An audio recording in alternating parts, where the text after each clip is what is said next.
Notre récit commence sous une nuit avec cette jeune femme qui va se réincarner dans le corps d'une impératrice qui a été torturée émotionnellement par son époux, le prince héritier avec sa concubine au point où elle en est venue à se suicider.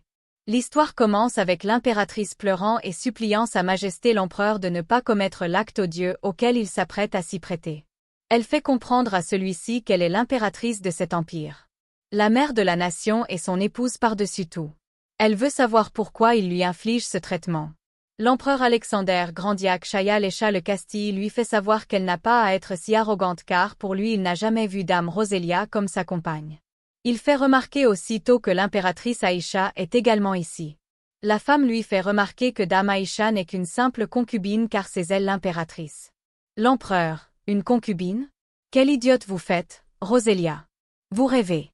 Qu'est-ce que vaut la position d'impératrice si je peux vous répudier et l'offrir à une autre? Rosélia est désemparée, les mots de l'empereur lui blessent énormément. L'empereur, Aïcha est digne de cette place que vous. Vous ne lui arrivez pas à la cheville. Vous êtes avide d'une place qui n'est pas la vôtre. Quel dommage, n'est-ce pas Rosélia? Rosélia, vous n'étiez qu'un instrument dont j'avais besoin pour accéder à l'influence des Blanchets? Avant de sortir de la salle, l'empereur dit à Rosélia qu'il ne l'a jamais aimée et ne l'aimerait jamais car son cœur appartient à Aïcha. Dame Rosélia est détruite complètement. Elle tente une dernière fois de faire prendre raison à son époux, mais hélas, elle a perdu son mari de manière définitive cette fois-ci. Toutes ses cris dans l'espoir qu'il se retourne sont vaines. Revenons dans le monde réel. En réalité, la protagoniste de notre histoire est en train de lire un roman et trouve cela assez frustrant. Elle se demande pourquoi ce soi-disant empereur se comporte comme un grand con. Pour elle, l'impératrice Rosélia aurait dû quitter cet odieux personnage il y a bien longtemps pour aller profiter de la vie sans lui. Notre protagoniste était en train de lire ce célèbre roman du nom de la fleur de ce monde. C'est un roman d'amour fantastique avec un scénario assez classique où le protagoniste Aïcha du roman finit par devenir l'impératrice principale en gagnant l'amour de l'empereur. Notre protagoniste, en lisant cette œuvre, ne comprend pas vraiment une chose. Même si le mariage de l'empereur avec Dame Rosélia était arrangé et sans amour, l'impératrice Rosélia était sa femme. Elle se demande bien comment se fait-il que l'héroïne Aïcha a pu rapidement prendre sa place. L'empereur a été donc manipulé par l'héroïne et répudié sa femme dévouée. L'impératrice Rosélia a fini par mourir dans des suites d'une maladie pendant que ces deux la prenaient du bon temps en l'ignorant. Notre protagoniste est arrivé à un niveau en lisant ce roman à se demander si l'empereur avait fini par regretter sa décision. Elle pense que non, car pendant son agonie, il ne lui a même pas jeté un regard, et quand Dame Rosélia est morte, il a rapidement nommé l'héroïne du roman Aïcha comme nouvelle impératrice et n'a offert aucune veillée funèbre pour la défunte. Notre protagoniste, dans le monde réel, pense que cet homme est une ordure de première. Comment c'est possible d'agir de la sorte avec une femme qui n'avait jamais rien fait de mal si ce n'est que de l'aimer de manière sincère? Pour elle, ce roman est une grosse merde. Les protagonistes de ce roman sont les pires qu'elle ait pu voir de sa vie. Qu'ils soient tous maudits. Elle vient de regarder sa montre et se rend compte qu'il est déjà 3 heures du matin. La lecture de ce roman avec une histoire aussi merdique l'a pris beaucoup trop de temps. Il faut qu'elle aille se coucher pour bien se reposer car elle vient à peine de trouver un nouvel emploi et va commencer dans quelques heures. Elle doit être en forme pour son premier jour et en plus elle commence tôt. Ces mots furent les dernières pensées de notre protagoniste dans le monde réel avant de s'endormir. À son réveil, elle entend une personne l'appeler Sa Majesté. Le domestique en question lui fait savoir que l'empereur lui a accordé une audience suite à sa demande. Elle ne comprend rien à ce qui se passe. Elle est assise sur un mobilier Veillot mais très élégant, dans une chambre si spacieuse qu'elle pourrait y faire même du jogging. Pour couronner tout, des gens portant des robes démodées sont autour d'elle. En y voyant plus clair dans le miroir, son apparence a changé. Auparavant elle n'était qu'une Coréenne ordinaire, et voilà que maintenant, elle se retrouve dans le corps de l'impératrice du roman qu'elle lisait plus tôt, La fleur de ce monde. Elle n'en revient pas, elle est Rosélia maintenant. Elle a cru au début qu'elle ne faisait que rêver et s'est même giflée pour se réveiller. Mais hélas, peu importe tout ce qu'elle essaie de faire. Elle n'y arrivait pas. Notre protagoniste va finir par se rendre à l'évidence, elle est Rosélia maintenant. Pour elle, Elle avait pitié pour Roselia, mais ne voulait pas être à sa place. Elle se demande si ça ne serait pas mieux si elle avait été réincarnée en héroïne plus tôt. Une domestique vient de s'adresser chez elle. Elle lui fait savoir: « Vous avez fait un excellent travail, Votre Majesté. Vos efforts n'ont pas été vains. Vous allez enfin revoir l'empereur. C'est vrai. Cela fait déjà 2 semaines que vous attendez. Nous allons faire de notre mieux pour que vous soyez magnifique. » Notre protagoniste se demande bien si l'empereur dont elle parle ne serait pas par tout hasard Alexander. Pour elle, honnêtement, elle ne veut pas le voir. Il a ruiné la vie de Roselia sans aucun remords. Mais elle a une idée puisqu'une nouvelle chance s'offre à elle. Notre protagoniste vient de demander à ses servantes de la rendre aussi élégante que possible. Ses servantes sont très contentes de sa réponse. L'une d'elles va même s'étonner de sa réponse car d'habitude sur le coup du chagrin, Roselia se négligeait énormément. Ses servantes vont tout donner pour qu'elle soit ravissante. Notre protagoniste est surpris de l'enthousiasme de ses servantes. Elle veuille vraiment que l'empereur tombe amoureux de Roselia, pense-t-elle. Elle se sent un peu coupable de ne pas pouvoir satisfaire leurs désirs. Mais elle ne compte pas vivre comme le faisait Roselia. Ça y est, notre protagoniste est presque arrivé au bureau de son cher époux l'empereur. Notre protagoniste pense que lui faire attendre 2 semaines pour la voir et finir par la recevoir dans son bureau et non dans le salon des invités signifie qu'il doit être très occupé.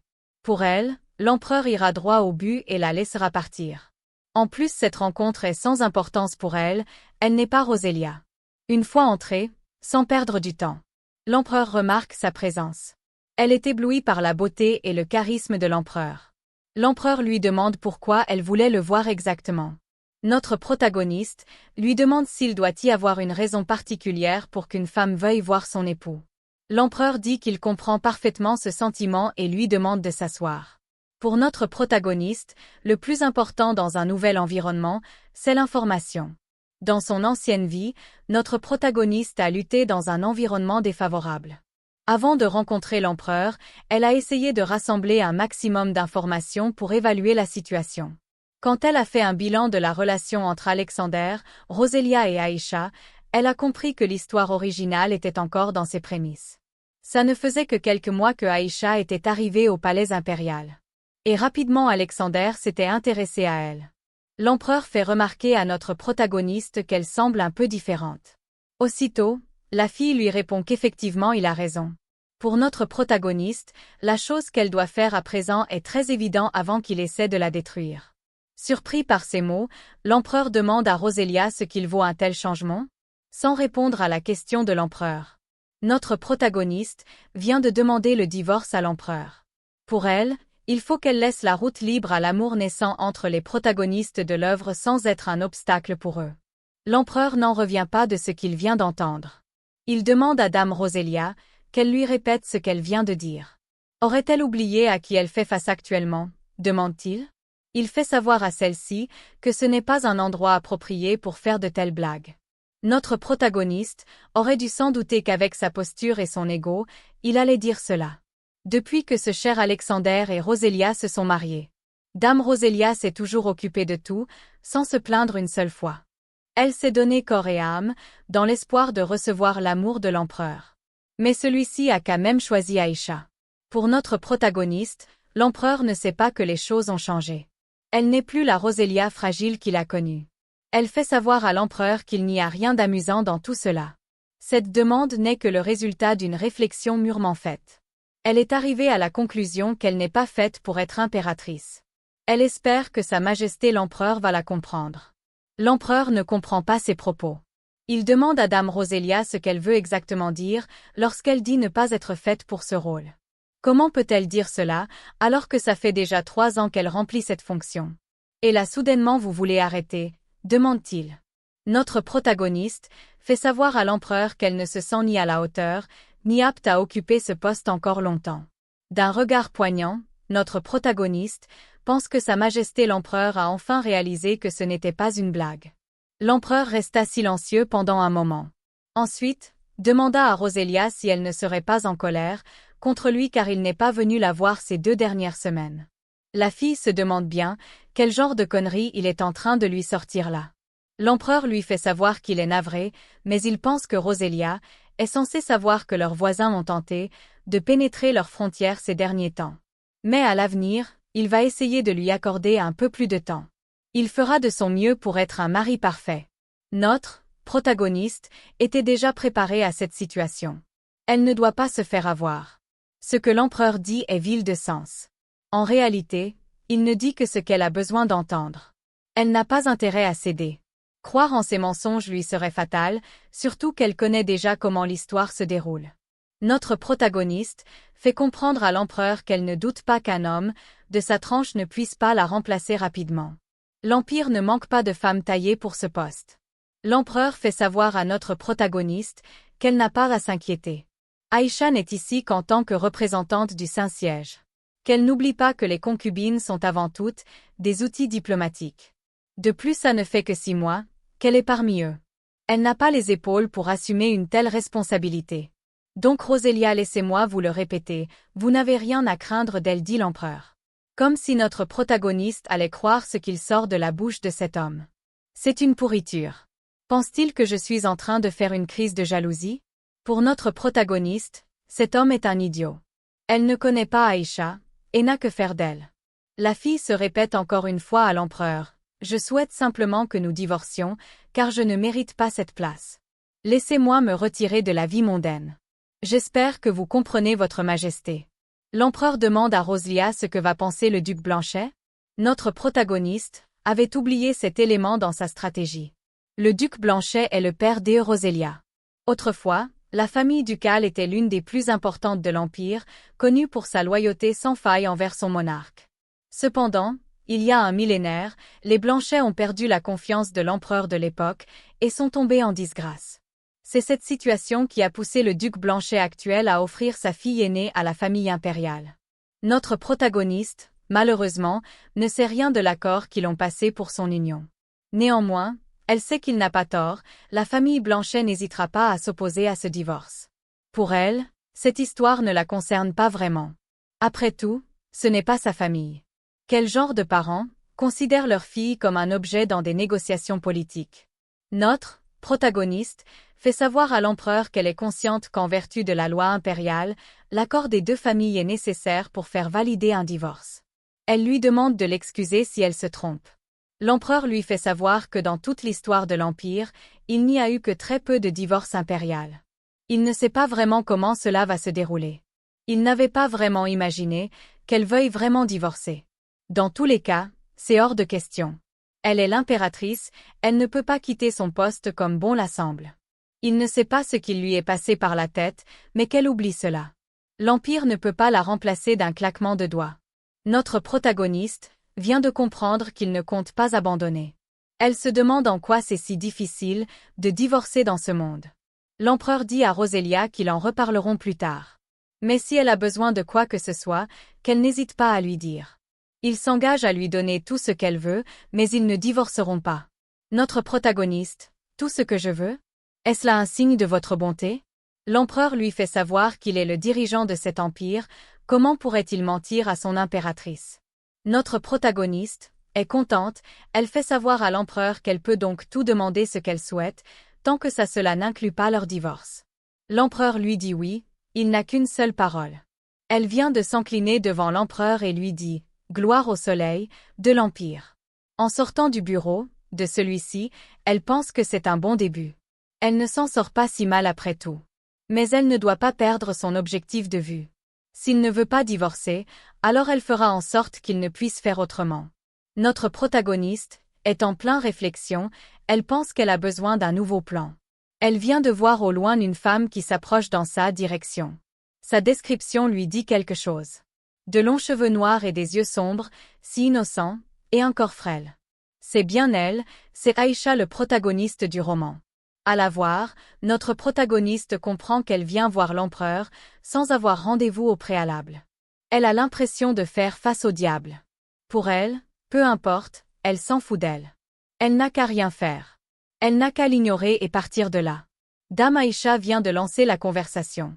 Elle fait comprendre à Rosélia que cela faisait déjà longtemps qu'ils ne s'étaient pas vus. C'est une bonne surprise de rencontrer Rosélia ici, dit-elle. Pour notre protagoniste, il n'y a rien de bien à voir. D'ailleurs, puisqu'elle est devenue la concubine de l'empereur, elle a dû apprendre l'étiquette de la cour. Pourquoi se comporte-t-elle de cette façon, alors que je suis l'impératrice, pense notre protagoniste. Notre protagoniste espère que ce n'est pas intentionnel de sa part et qu'elle est simplement idiote. Notre protagoniste fait savoir à Dame Aïcha qu'elle a raison et lui demande ensuite ce qu'elle fait ici. Elle dit être venue voir l'empereur. Elle est passée dans sa chambre, mais comme il n'y était pas, elle est venue jusqu'ici. Pour notre protagoniste, comment peut-elle entrer dans les appartements d'Alexander, comme s'il s'agit d'un moulin? Notre protagoniste vient de faire savoir à Dame Aïcha qu'elle voit, mais elle va devoir la laisser car elle a beaucoup à faire. Aïcha lui demande d'attendre. Notre protagoniste s'arrête et lui demande ce qu'elle veut. Aïcha lui fait savoir qu'il y a quelque chose qu'elle souhaitait dire depuis longtemps. Elle aimerait qu'elles deviennent amies, car après tout, elles sont les deux seules femmes de la famille impériale. Elle aimerait qu'elles puissent partager ensemble leur joie et leur peine ensemble, qu'elles puissent discuter entre femmes, qu'elles soient honnêtes l'une envers l'autre. Pour finir, elle demande à notre protagoniste, Dame Rosélia, si son attitude ces derniers temps ne serait-ce pas une façon d'attirer l'attention de Sa Majesté par tout hasard. Rosélia se rend bien compte maintenant qu'elle s'est bien méprise sur Aïcha. Quand elle a lu le roman, elle pensait que c'était une personne innocente. Mais là, à cet instant, elle n'est plus sûre de rien. Cette femme ne l'inspire plus. Mais en réalité, elle s'en fiche. Notre protagoniste affiche un sourire qui met Dame Aïcha sous pression. Elle demande à notre protagoniste pourquoi elle rit. Elle veut savoir si elle a dit quelque chose d'amusant. Notre protagoniste lui fait savoir que les mots qui sortent de sa bouche sont hilarants, c'est justement pour cela qu'elle rit.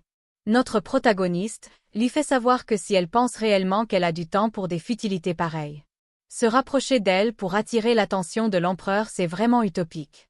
Dame Aïcha est choquée par ce qu'elle entend.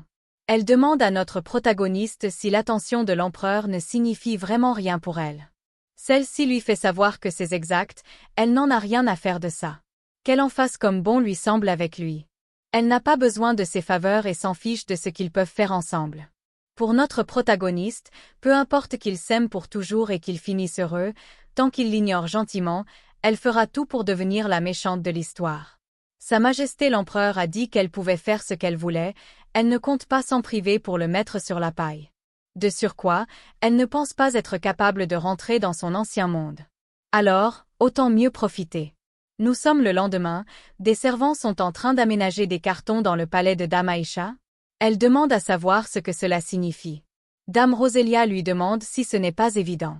Elle est en train de s'installer car son palais est en pleine rénovation.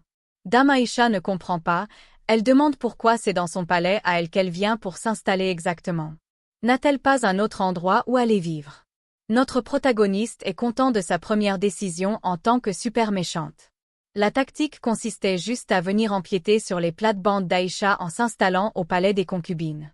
La demeure de notre protagoniste est certes très grand, spacieux et rempli d'objets anciens et lumineux, mais comparé à ceux de l'empereur et des concubines, il n'est plus en bon état. De plus, le manque d'intérêt de l'empereur envers Rosélia a poussé les domestiques à l'ignorer aussi. Rosélia voulait vivre modestement, comme Aïcha. Donc elle n'a jamais pris le soin de faire réparer son palais, et cela l'a finalement tuée. Notre protagoniste n'a pas l'intention de vivre et de donner l'impression d'une personne qui fait pitié. Surtout sachant qu'Aïcha est couverte constamment de présents de la part des nobles et de l'empereur. Notre protagoniste ne sait pas quand elle pourrait divorcer de cet homme. Pour elle, il serait mieux de faire rénover le palais et la décorer comme bon la semble. Le seul souci est la taille de sa demeure et de l'impératrice, cela va prendre du temps avant qu'elle puisse y retourner. Elle ne peut pas vivre dans un chantier en construction. Vu la distance lointaine des autres palais, et comme par hasard, le palais d'Aïcha comporte de nombreuses pièces vides.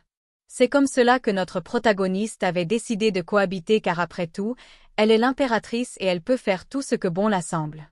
Dame Rosélia fait savoir à Dame Aïcha que si sa présence lui pose problème, alors pourquoi elle n'irait-elle pas vivre dans son palais? L'air y est frais et correspond à son engagement pour vivre une vie à 7. Aïcha essaie de parler mais celle-ci ne lui laisse guère le choix. Soit elle l'accepte ici, soit elle va vivre là-bas. Notre protagoniste joue à la méchante désormais, si Aïcha n'est pas contente alors qu'elle se casse. Dans une colère, Aïcha rappelle à Rosélia qu'elle est dans son palais, elle ne comprend pas pourquoi elle devrait partir. Pour notre protagoniste, il n'y a pas de problème, elles vont devoir cohabiter pendant un certain temps dans ce cas. Après tout, elles sont toutes les seules femmes de la famille impériale, elles devraient être amies. Aïcha vient de comprendre, Roselia veut la rabaisser davantage. Elle va faire comprendre à Roselia qu'elle agit de la sorte car elle s'inquiète, elle fait savoir à Roselia qu'elle est consciente qu'elle la déteste. Elle est d'accord pour vivre avec elle mais se demande juste si l'empereur acceptera cela. Pour notre protagoniste, elle ne comprend pas pourquoi elle fait sa mijaurée, elle veut simplement faire comprendre qu'elle va aller faire un caprice à l'empereur. Roselia trouve cela tellement pathétique, elle fait semblant devant Aïcha d'être surprise par ce qu'elle dit. Elle la remercie de s'inquiéter pour elle. Aïcha est dans une rage folle. Elle vient de se retourner pour aller retrouver l'empereur et faire son rapport. Notre protagoniste est ravie par ce qu'elle voit, son plan se déroule à merveille. Quelques instants plus tard, notre protagoniste est en train de boire une tasse de thé quand tout à coup l'empereur arrive en s'écriant. Pour notre protagoniste, il est enfin là. L'empereur fait savoir qu'Aïcha vient de lui rapporter quelque chose d'invraisemblable. Il veut savoir si c'est vrai qu'elle veut s'installer dans le quartier des concubines. D'un ton posé, la femme vient de lui répondre oui. Elle compte s'installer là. L'empereur demande si elle n'en a pas déjà une demeure. Il n'y a jamais eu d'impératrice allant s'installer dans le palais des concubines. La femme lui fait savoir que dans ses souvenirs, l'empereur lui dit qu'elle pouvait faire tout ce qu'elle voulait. Elle a juste appliqué ses paroles à la lettre, en plus elle lui a proposé de prendre possession de son palais en contrepartie mais elle a refusé. L'empereur fait savoir à Roselia qu'elle est ridicule. Elle a la capacité de construire un palais encore plus grand et magnifique que le précédent si elle le voulait bien. Mais à la place elle, préfère parasiter le palais d'une autre. Il dit à la femme pour finir qu'elle est mieux placée que quiconque pour savoir que peu importe son statut, elle ne peut pas faire ce genre de choses. Roselia demande ce qu'elle doit faire dans ce cas, elle veut vivre ici et non dans son palais. Elle rappelle à l'empereur qu'il n'oublie pas que c'est lui qui a accepté qu'elle fasse ce qu'elle veut en mettant en jeu son honneur de monarque. Dame Roselia venait de rappeler à son cher époux l'empereur qu'elle avait reçu une promesse de lui. Cette promesse stipulait qu'elle pouvait avoir tout ce qu'elle désire de sa part. L'empereur est très calme et fixe longuement Roselia. Dame Roselia est très contente de la tournure que prennent les choses, elle a mis sa majesté dos au mur. Celui-ci vient de demander à notre protagoniste de faire comme elle entend. Il fait savoir à Roselia qu'il ne la pensait pas si têtue.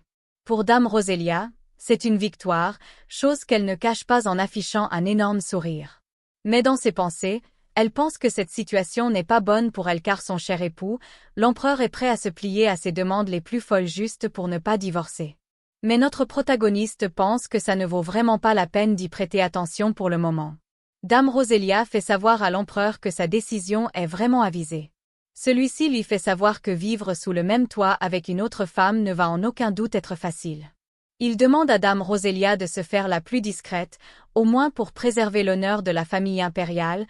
De son côté, il va faire de son mieux pour convaincre Aïcha. Notre protagoniste fait savoir à l'empereur que son comportement dépendra de comment sa concubine va assimiler cela. Dame Roselia sait pertinemment que vu la tournure des choses, Aïcha ne restera sûrement pas silencieuse. Enfin, c'est ce qu'elle pensait car contre toute attente, il ne se passe rien. La femme est plutôt inquiète du comportement d'Aïcha. Dame Roselia ne s'attendait pas vraiment à ça. Même si l'emménagement de notre protagoniste est temporaire, elle fait tout pour vivre le mieux possible. Dame Roselia a décidé de remplir chaque pièce du palais d'Aïcha pour se sentir comme chez elle. Chaque recoin du palais d'Aïcha regorge de meubles qu'a fait venir notre protagoniste. Malgré toutes ces démarches, Dame Aïcha n'a pas protesté. Pour notre protagoniste, Alexandre a réussi son travail de persuasion. Même si les appartements sont vastes, il s'agit toujours d'un seul bâtiment. Il arrive à notre protagoniste de croiser très souvent Dame Aïcha.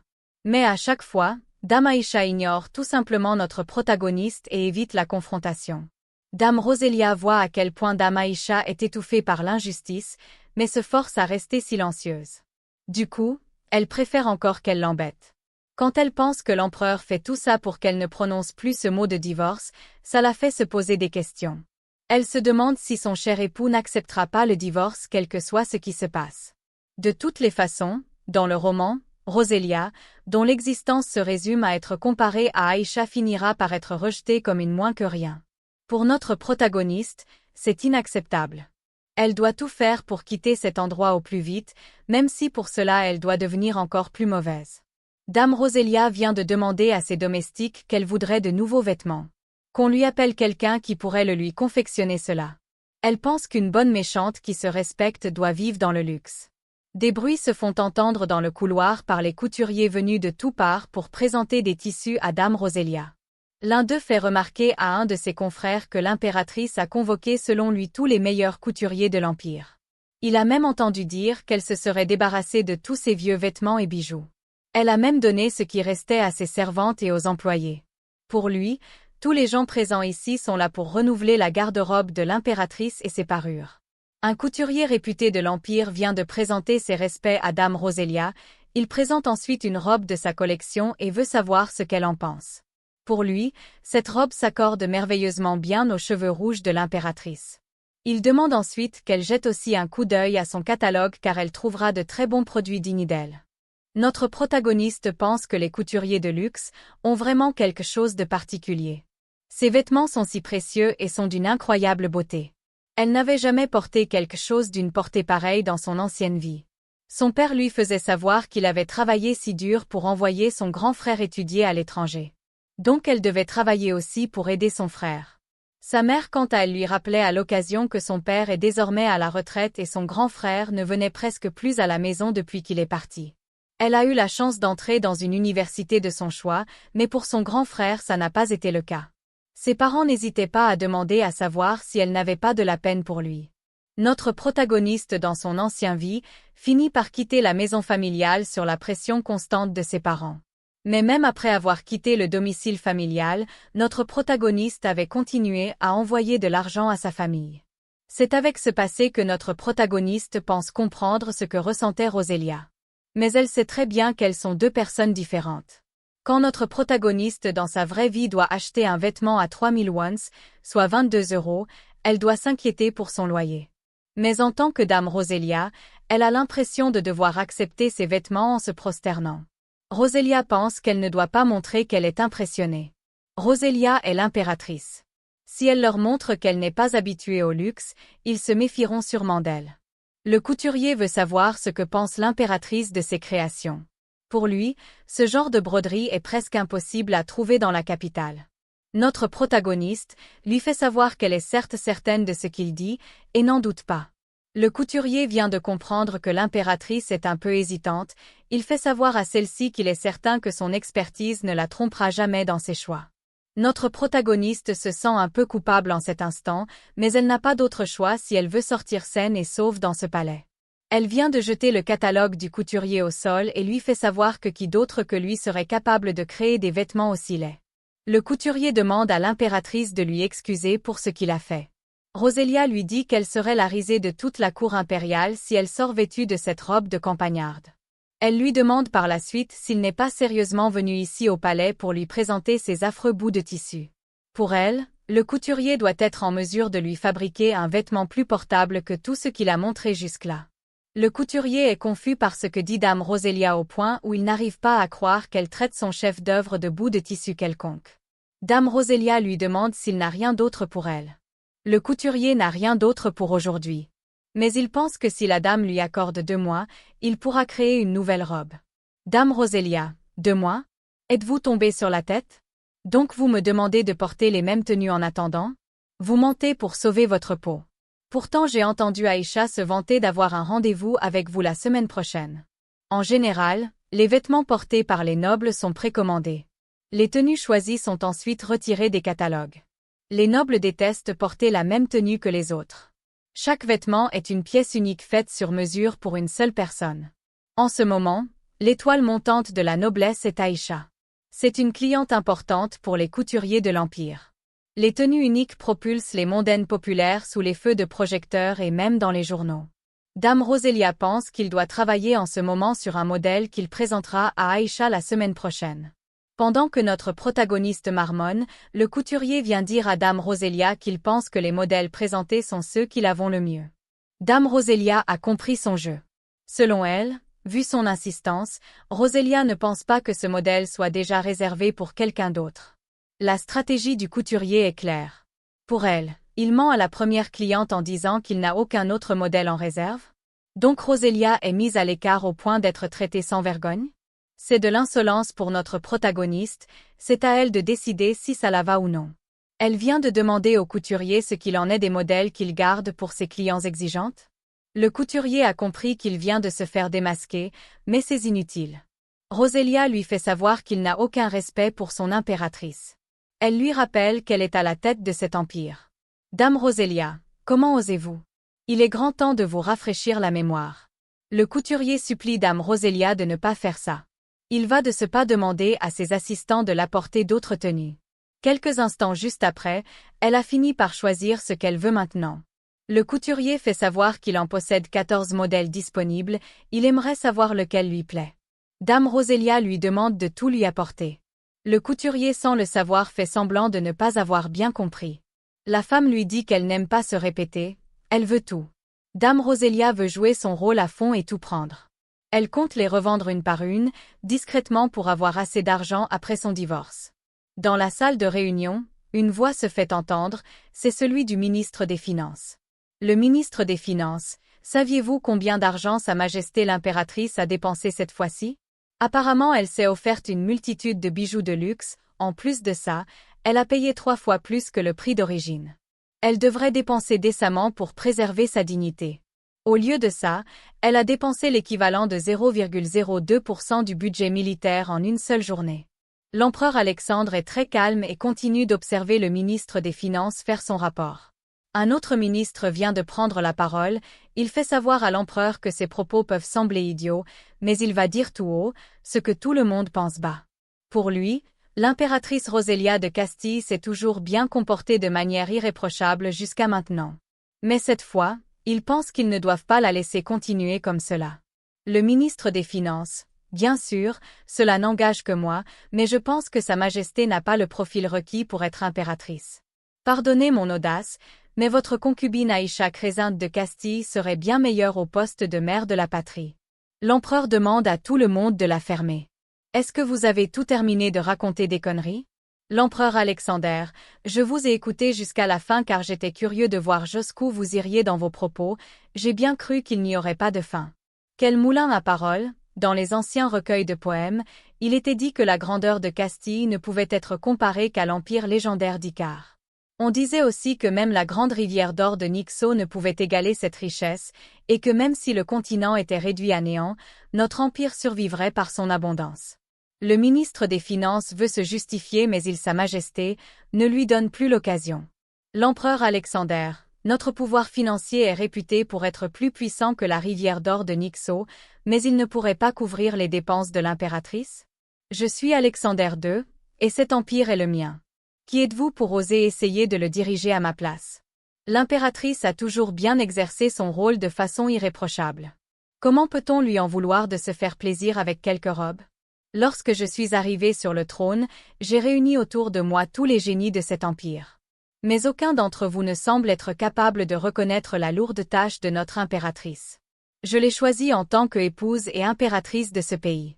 Monsieur le ministre, êtes-vous en train de remettre en question mes choix? Le ministre des Finances, pas du tout.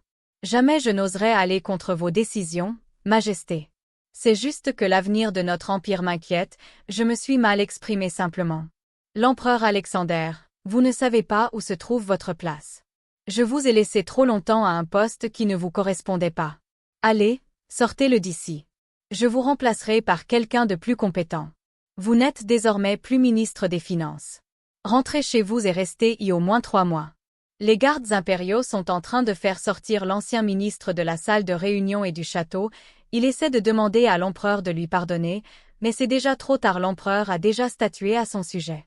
L'empereur Alexander, j'ai failli oublier. Les ordres de l'impératrice sont ceux de l'empire, par conséquent les miens. Je n'accepte pas que ma femme porte des vêtements correspondant à seulement 0,02% de nos dépenses militaires. N'est-ce pas, monsieur le ministre des Armées? Le ministre des Armées est surpris que Sa Majesté lui pose la question, il ne veut pas lui aussi perdre son poste, il fait savoir à l'empereur qu'évidemment il est d'accord avec ces mots, leur impératrice doit disposer des plus belles toilettes. L'empereur lui fait savoir qu'il savait déjà qu'il allait être d'accord avec lui sur ce sujet. L'empereur Alexander, personne d'autre ne compte se plaindre de l'impératrice qui s'offre de quelques cadeaux de rien du tout, n'est-ce pas? Il appelle son assistant et lui demande d'offrir à Roselia une tenue bien plus raffinée et luxueuse que ce qu'elle a commandé. L'assistant accepte cette mission avec plaisir. Il va le faire le plus rapidement possible. L'empereur Alexander dit à tout l'assemblée présent qu'ils peuvent maintenant poursuivre la réunion. Quelques instants plus tard, après la réunion de l'empereur avec ses ministres, il est sur le couloir du palais avec son assistant personnel. Celui-ci demande à l'empereur s'il a vraiment renvoyé le ministre des Finances, le comte de Clarkson, de manière définitive. L'empereur dit à son homme de main que l'opération a été plus rapide qu'il ne le pensait. Il l'avait promu à ce poste parce qu'il avait participé à son couronnement, malgré son manque de compétences. Il n'était jamais satisfait et ne cessait de coller les nobles. L'empereur Alexander: de toute façon, je comptais purger l'aristocratie. Voilà une bonne raison de commencer. L'assistant de l'empereur: si vous décidez de faire ça, l'aristocratie cherchera sûrement à se révolter. L'empereur Alexander: cela fait 3 ans et demi que je suis sur le trône. Je suis étonné de voir qu'il y a encore des gens qui n'en font qu'à leur tête. Il est clair que l'avidité n'a aucune limite. L'assistant de l'empereur: vous savez, votre majesté, 3 ans et demi, c'est encore assez court, comparé à tout ce que vous prévoyez de faire. Mais, êtes-vous sûr que c'est la bonne solution? L'empereur Alexander: de quoi voulez-vous parler? L'assistant de l'empereur: si vous donnez l'image d'un souverain capricieux, il vous sera difficile d'être considéré comme un empereur bon et généreux. Et ce, peu importe les faits que vous accomplirez pendant votre règne. L'empereur Alexander: vous ne comprenez toujours pas. Comme vous dites, cela fait peu de temps que je suis empereur. Je dois affirmer mon pouvoir. Et la meilleure façon de le faire est d'employer la terreur, la fermeté, des punitions sévères et des purges sans pitié. C'est ça le pouvoir de l'empereur Alexander. C'est la seule vertu que j'ai reçue de mon père. Et puis, si j'avais voulu être un empereur sage, vous pensez vraiment que j'aurais décapité mon propre père?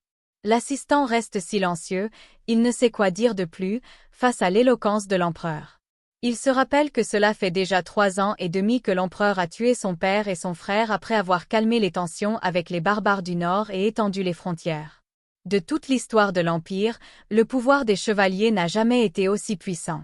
Il y a des hommes qui sont prêts à se battre pour l'Empire, malgré leur jeune âge. Mais il existe aussi des personnes qui ne seront jamais satisfaites, que l'empereur évite et ignore profondément. L'assistant de l'empereur pense que son ordre d'offrir une robe à l'impératrice est en réalité un avertissement. Certes, il est très occupé ces temps-ci, mais il ne peut rien y faire contre la volonté de Sa Majesté. Il va envoyer une personne de confiance chez l'impératrice. L'assistant se demande bien comment va réagir l'impératrice à la vue du cadeau. Il espère aussi qu'elle ne le prenne pas mal. Nous sommes le lendemain, dans les quartiers de l'impératrice Roselia. Un servant vient d'arriver avec des cadeaux pour l'impératrice. Dame Roselia est éblouie par les cadeaux devant elle qui sont d'une beauté indescriptible. Le servant: regardez ces bijoux. On dirait que cette robe est recouverte d'une centaine de bijoux. Et regardez la qualité de ce fil d'or. Je n'ai jamais vu d'or aussi scintillant de toute ma vie. Dame Roselia: malgré toutes ces matières, cette robe a l'air très légère. Le servant: exactement. Notre protagoniste ne comprend pas bien la situation. Certes, ses servantes lui disent que Sa Majesté l'Empereur l'avait envoyé un cadeau. Mais elle était pourtant sûre qu'il allait lui faire la morale après les extravagances qu'elle s'est permises. Dame Roselia: pourquoi cette robe? Le servant: Son Altesse l'Empereur a insisté auprès des couturiers pour vous confectionner la plus belle des tenues. Le prix de cette robe est équivalent à un château tout entier. Dame Roselia: à un château, vous dites? Pour notre protagoniste, elle se demande ce que c'est, cette grosse blague, cette robe. Elle ne se voit pas se pardonner elle-même si elle laisse ne serait-ce qu'une seule goutte de sueur sur cette robe. Dame Roselia: je vois, mais pourquoi me l'a-t-il fait parvenir? Le servant: justement, j'ai en ma possession une carte de la part de Sa Majesté. Dame Roselia vient de prendre la carte au servant pour lire. Je ne sais pas si cela sera suffisant pour mettre en valeur votre grandeur. J'aimerais vous voir porter cette robe la prochaine fois que nous nous verrons. Alexander: mais, qu'est-ce qui se passe là exactement? Que manigance-t-il? Alexander n'avait aucun intérêt pour Roselia pourtant dans le roman que je lisais. Une servante fait savoir à Dame Roselia qu'elle trouve la robe magnifique. La servante: c'est la première fois que je vois une tenue aussi merveilleuse. Quel beau cadeau vous avez reçu. Felicitations, madame. Je savais qu'il finirait par se rendre compte de l'amour que vous lui portez. Je suis sûre qu'il est conscient à présent. Vous êtes sur la bonne voie. Une autre servante vient de prendre parole et demande à sa camarade d'arrêter de proliférer des mots comme ça devant Dame Rosélia. Ne voit-elle pas qu'elle outrepasse ses fonctions? Aussitôt, elle vient de se ressaisir et demande pardon à Dame Rosélia. Elle trouve qu'elle a été très impolie. Dame Rosélia, ne t'en fais pas, ce n'est rien. Notre protagoniste pense juste qu'elles sont simplement heureuses pour elle comme si elle était amie. Dame Rosélia dans ses pensées, je crois que je les aime bien. Après tout, ce sont elles qui ont assisté Rosélia et qui se sont occupées d'elle alors qu'elle était délaissée jusqu'à la fin. Je leur suis même reconnaissante, malgré ça, on dirait qu'elles ne comprennent pas ce dont j'ai réellement besoin. J'imagine qu'elles le comprendront plus tard. Mais à part ça, c'est donc cette robe qui vaut autant qu'un château tout entier? J'ai fait tout mon possible pour commander les vêtements les plus luxueux mais apparemment, l'empereur est d'un tout autre niveau. Je devrais redoubler d'efforts et faire de plus gros caprices, je ne pense pas qu'il m'ait offert ça pour se vanter de sa fortune, mais plutôt parce que je lui ai annoncé que je voulais divorcer. Il refuse de divorcer à ce point? La servante, aimeriez-vous l'essayer? Nous allons vous aider. Ou alors, préfériez-vous la garder pour un événement important? Je suis sûre qu'elle vous ira à la perfection. Dame Rosélia vient de lui demander de la fermer immédiatement. Elle ne va pas porter cette robe. Elle a l'intention de divorcer dès que possible. Elle ne peut pas recevoir un cadeau d'un homme qu'elle veut quitter. Surtout s'il s'agit d'un vêtement. Notre protagoniste veut qu'elle la mette immédiatement dans sa garde-robe. Nous sommes vendredi, comme de coutume un banquet y est organisé. Dame Rosélia vient de faire son entrée dans la salle. Tous les vendredis soirs, la totalité de la famille royale ainsi que les États vassaux de l'Empire sont invités à ce banquet. Même si c'est une tradition qui vient de l'empereur de la 3e génération, notre protagoniste pense que faire un banquet aussi grand toutes les semaines n'est qu'un simple étalage prétentieux de richesse. Notre protagoniste pense que son hôte Dame Rosélia s'est bien débrouillée pour rédiger les documents de l'événement. Elle a eu juste à s'occuper des petits détails restants. Elle pense aussi que son hôte a fait selon les ressources dont elle disposait pour embellir le palais de décorations grandioses qui correspondent à l'honneur de la famille impériale. Pour être même honnête, notre protagoniste pense que faire preuve d'un talent pareil n'est pas à la portée de tous. Même elle a été très admirative en lisant ses notes. Un homme vient d'interpeller notre protagoniste, il l'a fait savoir qu'une fois de plus, ce banquet est d'une réussite impeccable. La femme vient de se retourner pour savoir qui vient de l'aborder.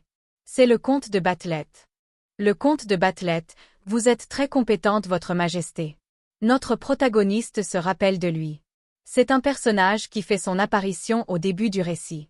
Notre protagoniste est certaine que c'est lui qui a aidé Aïcha à voler la place de l'impératrice à Rosélia.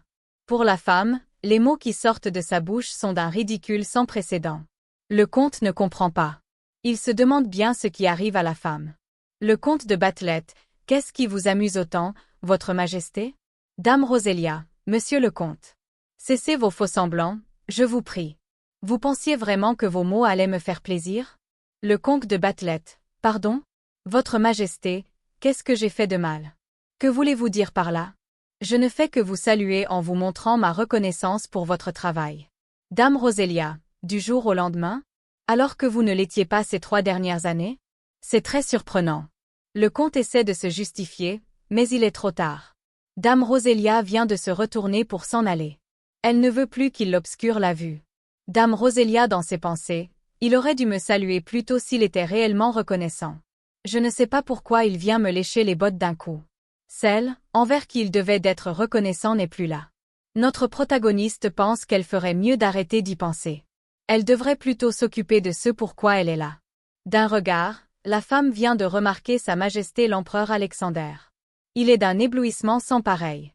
Dame Rosélia, oh là là, qu'est-ce qu'il est beau. Un homme dans son genre n'apparaît qu'une fois tous les 100 ans. En lisant sa description dans le roman, notre protagoniste pensait qu'il abusait un peu, mais finalement, avec ce qu'elle voit là maintenant, elle croit que rien n'était exagéré. L'empereur vient de poser l'œil sur son impératrice. La femme se demande bien ce qu'il est en train de faire exactement. Un silence absolu est en train de régner entre les deux. Juste quelques instants après, une folle furieuse vient d'apparaître et appelle l'empereur par son nom Alexander de vive voix. C'est Dame Aïcha. L'assistant de l'empereur vient d'interpeller celle-ci pour la passer un savon.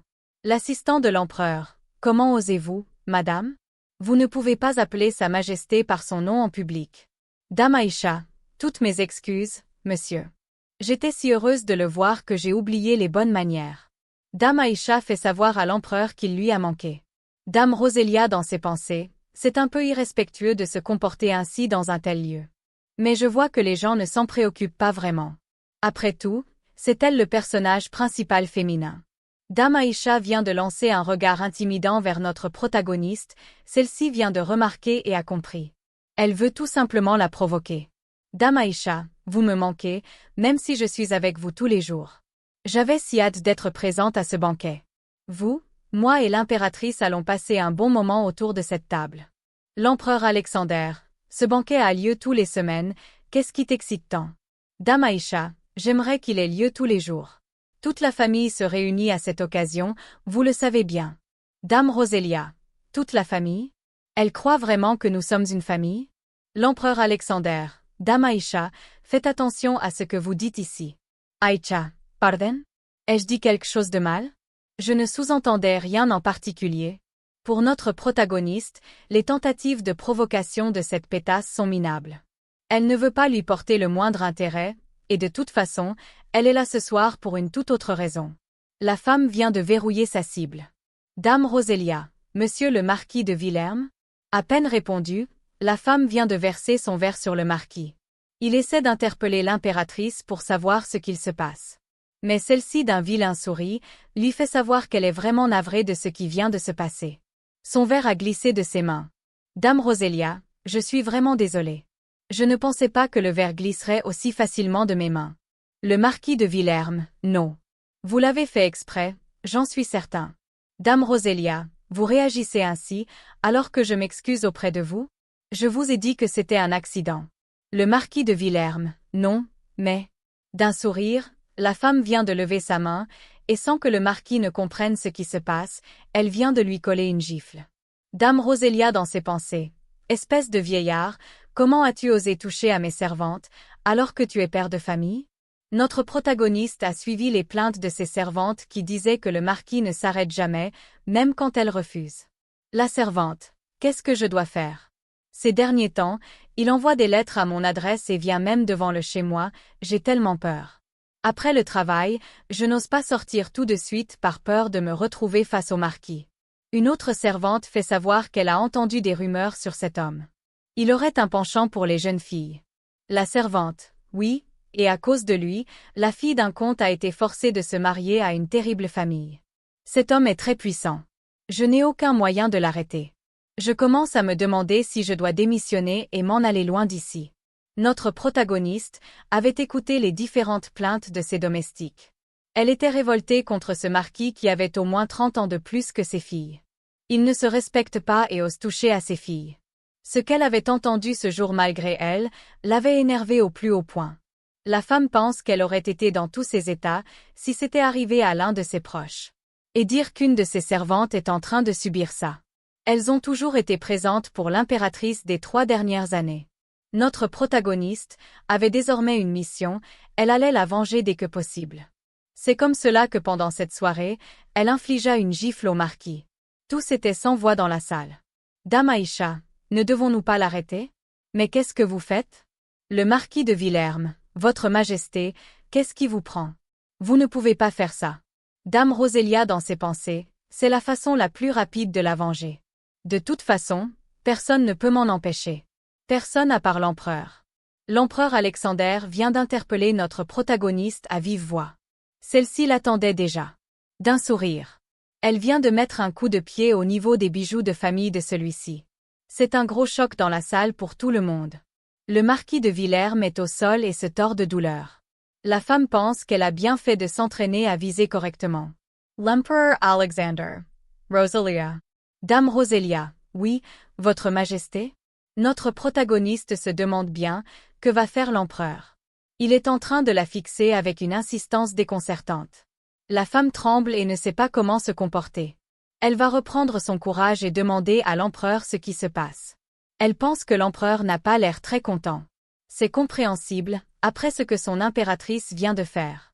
L'empereur vient de saisir la main de celle-ci en lui demandant ce qui lui prend. Dame Rosélia, eh bien, vous le voyez bien, non? Dame Rosélia dans ses pensées, quelle belle opportunité.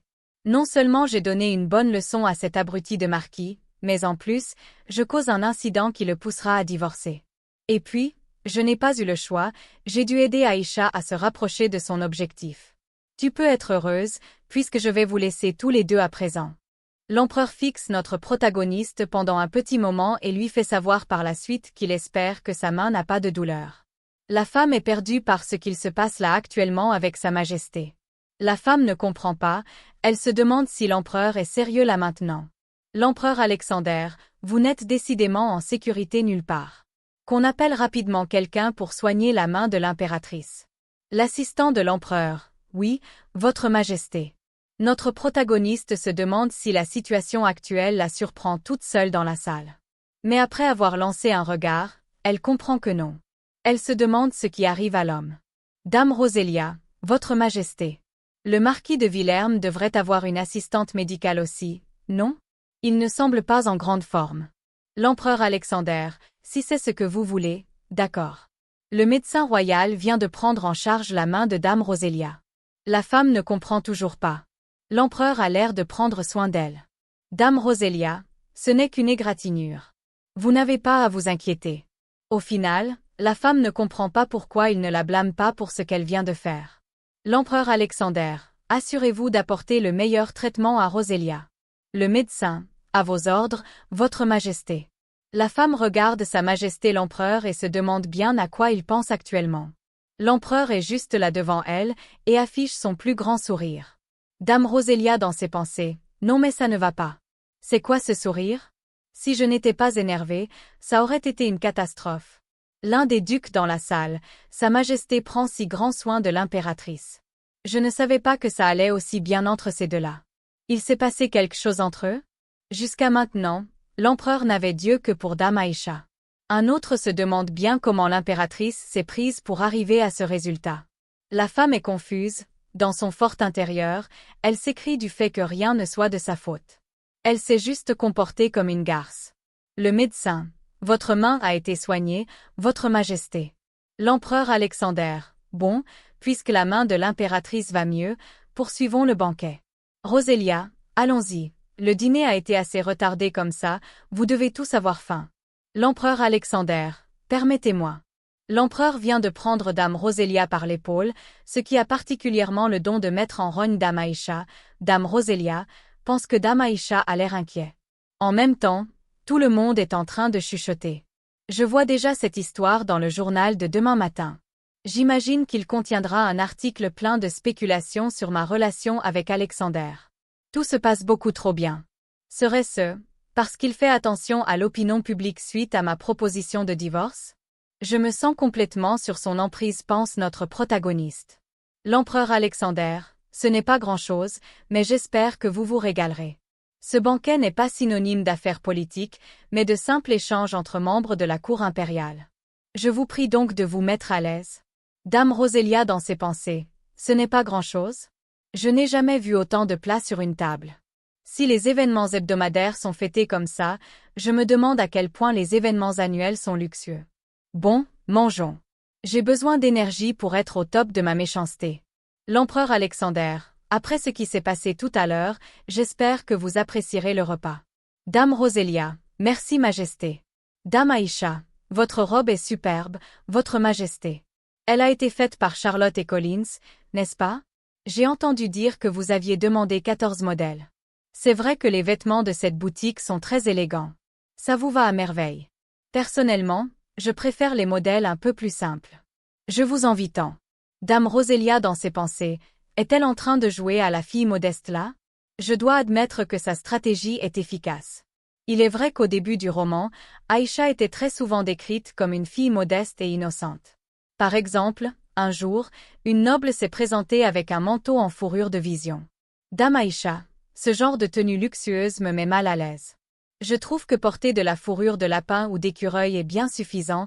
Sa Majesté m'a conseillé d'acheter des vêtements plus onéreux, mais je pense que ce serait trop tape à l'œil. Avec ces paroles, Dame Aïcha avait réussi à faire fuir Dame Rosélia dans le passé.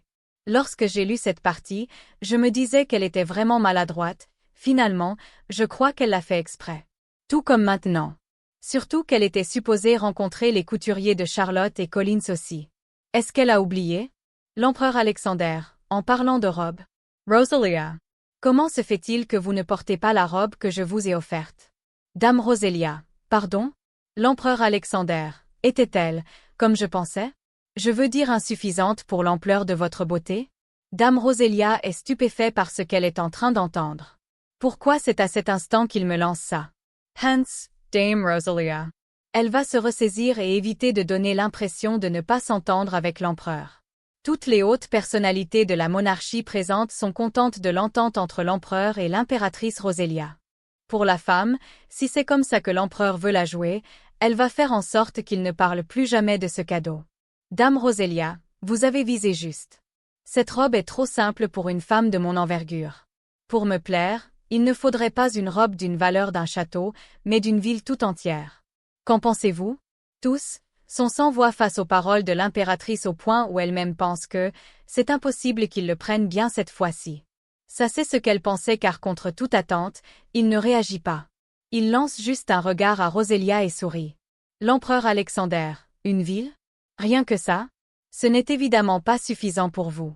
Même si je pouvais avoir un second empire, il ne vaudrait pas votre présence à mes côtés. Roselia, vous êtes le pilier de cet empire ainsi que ma seule et unique impératrice, n'est-ce pas?